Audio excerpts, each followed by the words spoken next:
morning everyone. I'm Dr. Shalini Hanok, Associate Professor, Department of ECE, ATME College of Engineering, Mysore. Today I will be discussing about the very first experiment of communication lab of 22 scheme 22 ECL 404, that is design and test a high level collector modulator circuit and demodulation of the signal using diode detector. So before starting off with the experiment, we have to know some theoretical aspect of it. So let us discuss some theoretical aspect. First, we need to know what exactly is the modulation. Modulation is a basic requirement for transmitting the message signal through free space. It is the process of transmission of information signal, which is the low frequency audio signal using the high frequency carrier signal, wherein we have this modulator and you have a message signal, you have a carrier signal which is of very high frequency, and your signal has to be transmitted through it. And why basically we need modulation? There are different reasons why we need modulation, wherein to reduce the height of the antenna for transmission reception purpose of the audio signal, for reduction of the noise interference from other sources at low frequencies, which is multiplexing, narrow banding. For various other reasons we'll be needing modulation. There are two basic types of modulations, that is digital modulation and analog modulation. In digital modulation, digital data is translated into an analog signal. In analog modulation, the center frequency of the baseband signal generated by the digital modulation is shifted up to the radio signal. In analog modulation, there are different schemes of analog modulation, that is amplitude modulation, frequency modulation, pulse modulation, and pulse width modulation, and there are many more: pulse amplitude modulation, pulse position modulation. No? So, but very first experiment of ours is amplitude modulation, and we will be discussing about it. So in amplitude modulation, the amplitude of the constant carrier frequency is varied or modulated by the amplitude of the data signal. We are going to vary the amplitude of the modulating signal and keeping the frequency and the phase of the carrier same. That is amplitude modulation. So this is the basic block diagram of amplitude modulation and demodulation, wherein we have the source, that is the baseband signal, message signal, which has sent through the modulator, and in modulator using the carrier signal, high frequency carrier signal, we are going to get AM modulated signal, and then finally it will be demodulated and we'll be getting back the original message signal. There are various applications where we are using amplitude modulation.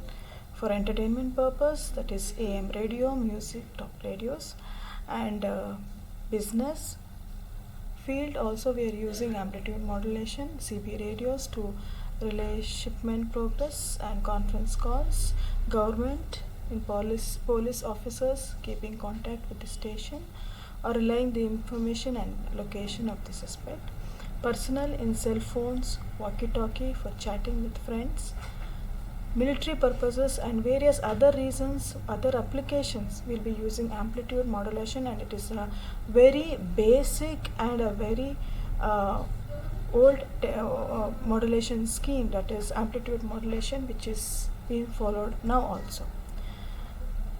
We can see there are two types of amplitude modulators. They are low level and high level modulators.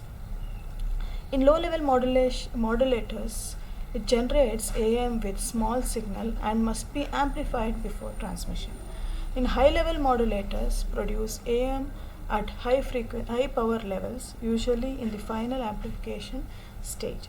So for the experiment, we have high level modulator. Before going to the modulation, first we have to know what exactly is modulation index. Let me discuss the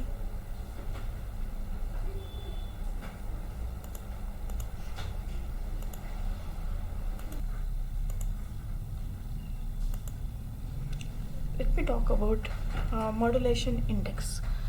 Modulation index is basically it is defined as the amplitude, the ratio of amplitude of modulating signal to the carrier signal. Based on the modulation index, we are going to decide whether we are going to get what different types of waveforms. So when the modulation index is less than 1, we will be getting 50% modulated signal. And when the modulation index is exactly equal to 1, then we will be getting 100% modulated signal. And if the modulation index is greater than 1, we will be getting over modulated signal, that is 150% modulation. 50% modulated signal is called as under modulated signal, 100% modulated signal is called as exactly modulated signal, and 150% modulated signal is called as over modulation signal. Let us now discuss the circuit diagram of AM. So this is the basic circuit diagram of AM using the transistors, wherein we are using 3 different resistors there. So these resistors are basically used to amplify and modulate the signal. So the transistor here is, we are using the configuration of common emitter transistor. In common emitter transistor, the amplification factor is very high, and whatever the signal we are going to get, it will amplify to a very high range, and it acts as a mixer here, wherein it is going to give a very high frequency amplitude, very high signal with a very high gain and an amplitude modulated signal. So here we are using a tank circuit, which is a capacitor and inductor connected in parallel. So the tank circuit is basically used to filter out the different harmonic frequencies which we are getting at the collector to reduce the noise. So unwanted harmonic signals are filtered out by this circuit. This is the waveform we'll be getting at the output end, wherein this is the under modulated signal, and this signal is taken to measure the different voltage ranges.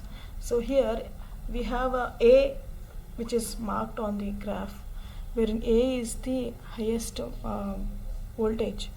We have to take Vmax, and B is the minimum voltage which we are getting. So that we have taken, and using these two values we are going to calculate the modulation index. So as I told, modulation index, if it is equal to 1, it means that it is 100% modulated signal. If it is less than 1, it is under modulated, and greater than 1, it is over modulated signal. So this is the circuit for demodulation. So in demodulation, we are using a half wave rectifier circuit and a capacitor circuit here. So where diode acts as a half wave rectifier here, and it performs the operation of half wave rectifier with capacitor filter. So let me discuss about the demodulation. So this demodulation circuit is also called as an envelope detector, so which detects the envelope part, because we have the message signal at the envelope, at the outer part of the signal. So here we can see the AM modulated signal which is passing through the diode. So during the positive half of the half cycle, so the diode is forward biased, and the diode acts as a closed circuit. When it is forward bias, it is conducting and it acts as a closed circuit, and capacitor charges to the peak. So the yellow mark on the graph, we can see it is charging to the peak.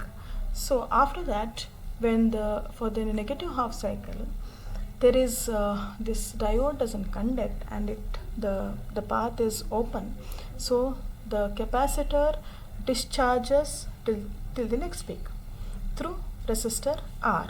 So that is what is shown in the graph, and this process follows charging and discharging, charging and discharging, and this will look like this, and it will detect the envelope part of the signal, and the envelope part of the signal has the message signal.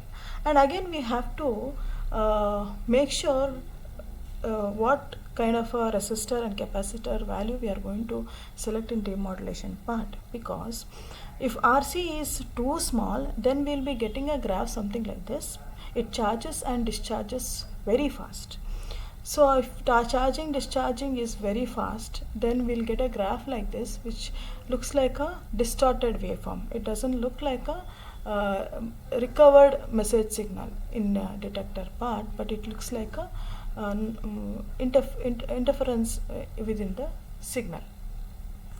And if we take RC too large, then the graph will look like this, wherein the discharging time is too long, and again this doesn't match with the message signal whatever has been supplied at the input. Since we have to recover back the message signal, we have to exactly get the message signal back. So depending on the RC value, so it should be in the range of 1 by FC and 1 by Fm. So if it is in that range, we will be getting a exact envelope which will be detected, and it will be given as an output, and we'll be recovering the message signal back. This is about the theoretical aspects of the amplitude modulation. Thank you so much. And now we will see the practical aspects. The same whatever I explained in the theory will be explained in the lab experiment. The same thing will be hands-on.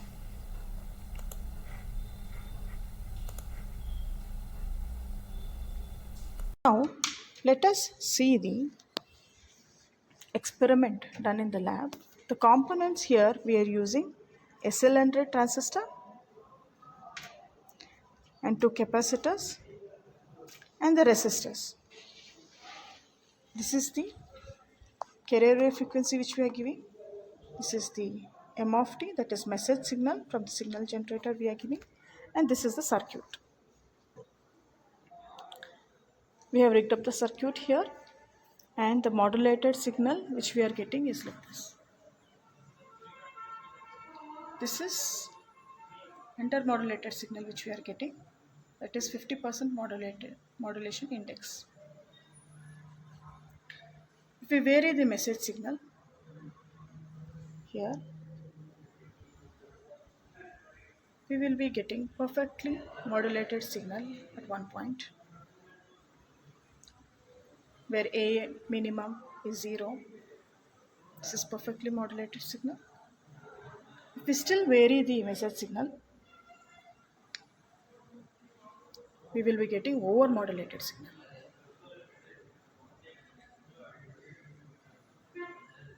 So this is this is perfectly modulated signal. This is the under modulated signal. Now we will see how demodulation we are getting. So we are using a diode for detecting the envelope.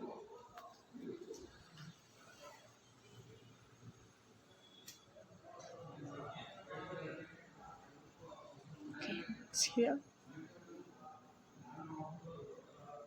Okay. See here, we are getting the message back. It's more demodulated. The envelope is detected, and we are getting a perfectly demodulated signal. This is about amplitude modulation and demodulation experiment.